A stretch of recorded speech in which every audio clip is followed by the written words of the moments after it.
Hey friends, Ash here with GenSense. Hope that you're doing well. Today, we're doing something a little bit sacrilegious. Oh yeah. Oh, no. Today, we're going to be talking about designer fragrances that are niche quality. I say that because in the past, the term niche quality got thrown around like crazy to the point that it drove people mad. You know, you would see this fragrance is so good, it's niche quality. This fragrance is so great, niche quality. You would see stuff like that all the time, which begs the question, what does niche quality mean? How do you delineate what is and isn't niche quality? But today we're going to talk about these fragrances anyway, these designer fragrances that are niche quality. And by that, I mean these fragrances don't smell like your typical designer scent, whether they're more challenging, more artistic, or just more unique. So let's jump into it and absolutely crush some niche quality designers.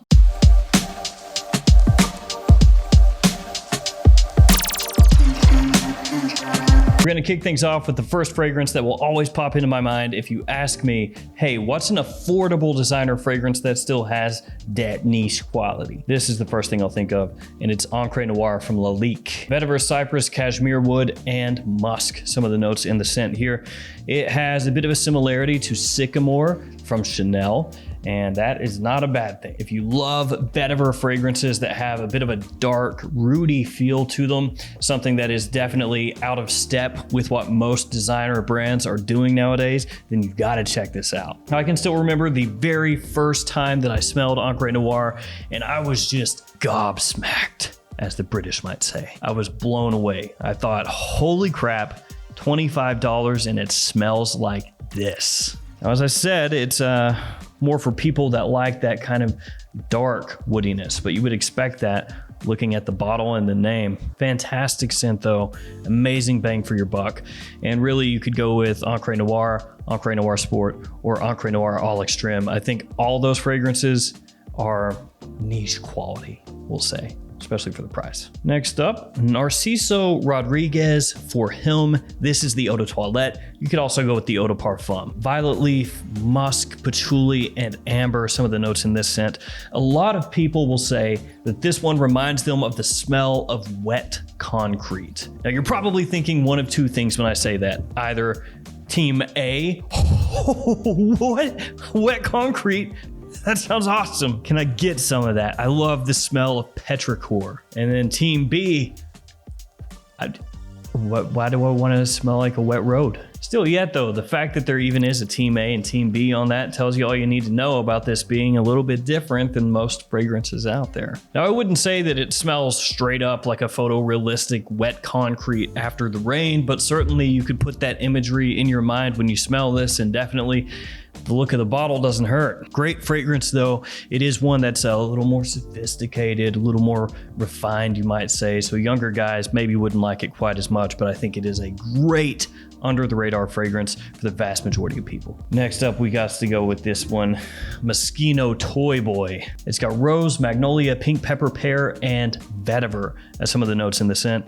It is very unisex. Even though this is marketed toward men, women can pull this off easily as well. And frankly, there are very, very few men's fragrances that have florals used in them the way that they're used in this. It's a fragrance that's absolutely gonna smell different than 99% of your collection, assuming that your collection is mainly designer scents. Now, like most of these fragrances, it's gonna be a little bit divisive. Some people are gonna smell that and say, this is way too girly for me. I am a big, strong man with the hairy chest and bazooka arms. That means like you got big muscles, bazookas. And I cannot wear this Moschino. No, sir.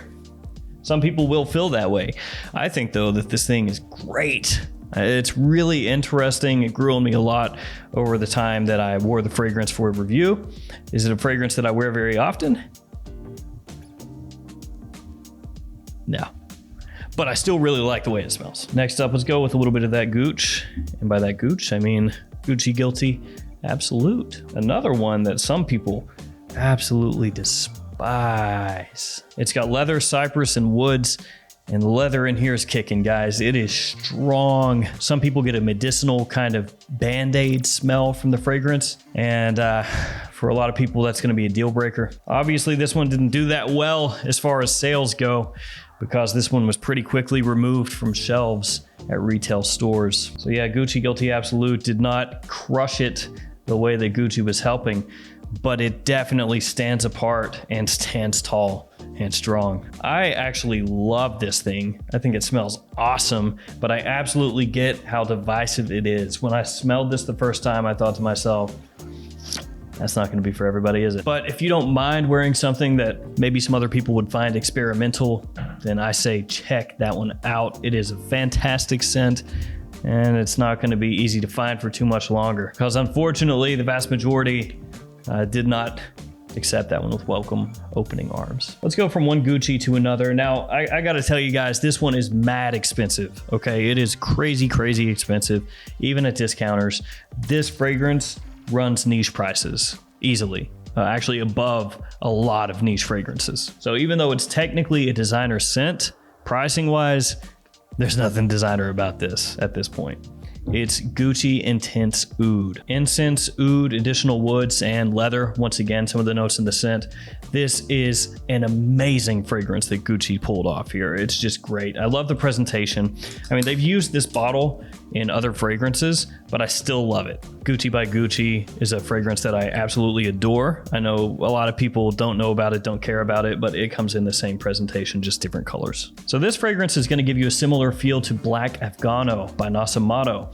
Once upon a time, this was an amazing alternative to that fragrance. The quality here, it felt like it was right there with the Nasamato. Some people would actually say that this is better. And once upon a time, even though this was never cheap, you could pick this up and pay basically, the same amount that you would for the Nasamato, only you would get way more fragrance. So you would get 90 milliliters here, 3 times the amount in a Nasamato bottle. But those times, my friend, they're firmly in the past. Still yet though, that one absolutely stunning in the fall and winter. It's an oud fragrance done by a designer house that has great depth, richness, and complexity. It just sucks, it's so expensive now. Oh, it hurts my heart. All right, next up, we've got a Comme des Garçons, and it is SEQUOIA. Now, I'll just throw this one out here. Some people would consider Comme des Garçons niche, because the fragrances are typically more experimental. They're a little bit more out there. They take more chances than your typical designer house, but Comme des Garçons is a designer house. So these are designer fragrances. Comme des Garçons has clothing and all kinds of other accessories, and this one is not all that expensive anyway. It's under $100 at full retail. I'll link this at Twisted Lily. If you do shop there ever, use code GENTS10, save yourself 10% off. So it's under $100 full retail, take 10% off more. It's really not that expensive. I mean, it's cheaper than a few of the fragrances in this list. So this one has a bunch of woody notes. It's got sequoia, of course, there's mahogany, there's oud, and there's rum. And this is like a syrupy, sweet, woody scent. Boozy, syrupy, sweet. It absolutely rocks. Really, really enjoy this. Actually, the first time that I had a curated sample set from Twisted Lily, where I got to pick different samples that I wanted to include in a sample set of 5, this was one of them, because I wanted more people to experience this, because I think it's a great scent for cool weather. It absolutely stands apart, but at the same time, this one is really wearable, very likable, and that's because it does have that sweetness. People love that. Now we've got an obvious one up next, Bentley for Men Intense. It's almost like you have to put this in, if you're talking about designer fragrances, especially if you're talking about cheap designer fragrances that have a niche feel or a high-end feel to them. You just kind of have to throw this one in there at some point. Rum, woods, incense, and leather. This one smells similar to Idole de Luban from Luban and Chambre Noire from Olfactive Studio. So it smells a little bit similar to 2 different niche fragrances. This one's got a lot of power, a lot of punch, the quality much higher than you would expect for the price, because again, this one is typically in that $30 range. Sometimes it dips a little bit below that, sometimes it creeps a little bit above that, but generally in that range. And this really is the fragrance that basically everybody knows from Bentley. If you bring up Bentley fragrances for men, chances are this is the fragrance that's coming up. Next up, let's go with the big vanilla bomb. I love vanilla fragrances where that vanilla is just at the forefront for the entirety of the scent. You know, in the opening, the mid, the dry down. I love fragrances that can pull off vanilla and pull it off well, and this one does. It's surprisingly from a car company, just like the last one. This one is Mercedes-Benz Club Black. Now the bottle, frankly, is pretty cheap, at least in my opinion. We've got this chintzy feeling and sounding plastic that surrounds a glass bottle right there in the middle. And the atomizer is built into the top of the bottle right here. So it sprays decently, but overall, I think the look of the bottle is not great. And it kind of belies what's inside there. It's got vanilla, benzoin, ambroxan, and incense as some of the notes in the scent. It has a similarity to a bunch of other great vanilla bomb fragrances that I absolutely love. One of the fragrances that it's similar to is Perry Ellis Oud Black Vanilla Absolute, which was amazing when that came out. Amazing. Really nice quality. It was inexpensive. Perry Ellis just crushed it, you know, they smashed a grand slam. And then what happened? Now it's pretty hard to find that one, unfortunately. It's got a similarity to Guerlain Spiritueux Double Vanille. It's got a similarity to Cologne of the Missions, which also used to be inexpensive and now is not. But yeah, this stuff, amazing. For the quality, the way the vanilla comes across in here, how rich it is, that sweetness being tempered just a little bit from incense.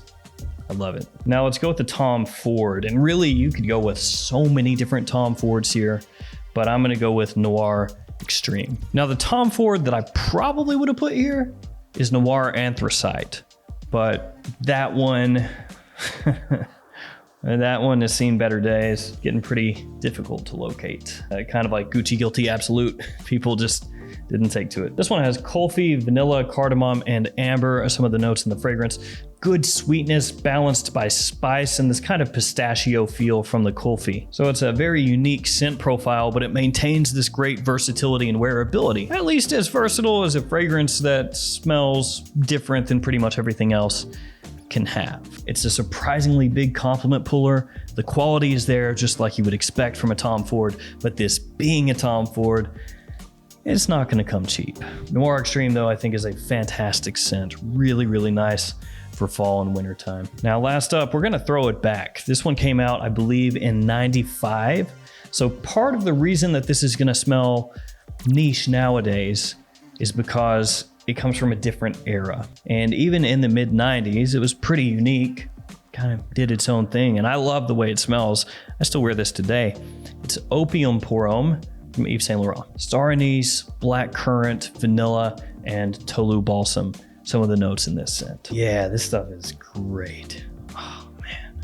Again, the only issue with this one, if you want to call it an issue, is that it's from the mid 90s.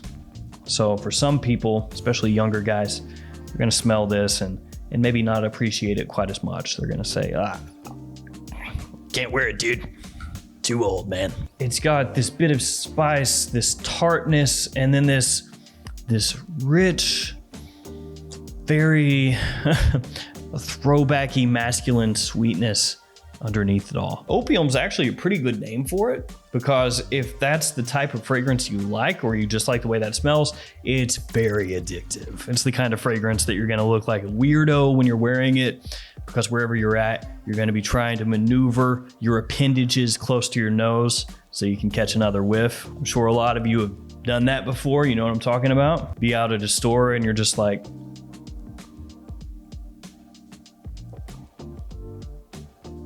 yeah, that looks totally normal, not weird at all. But that's what ends up happening with this one. You want to catch a whiff after another, after another, after another. So there we have it, guys. 10 niche quality designer fragrances. Each one of these I absolutely love in their own way. And I'll also let you guys know, if they were easier to find, then I would have put Issey Miyake Noir Ombre in here, or maybe even Pulse of the Night, or Encens, because I think each one of those is amazing quality. as far as designer fragrances go. But man, they're hard to find, and people will scalp them and then sell them for crazy prices online. And I don't really want to like feed into that.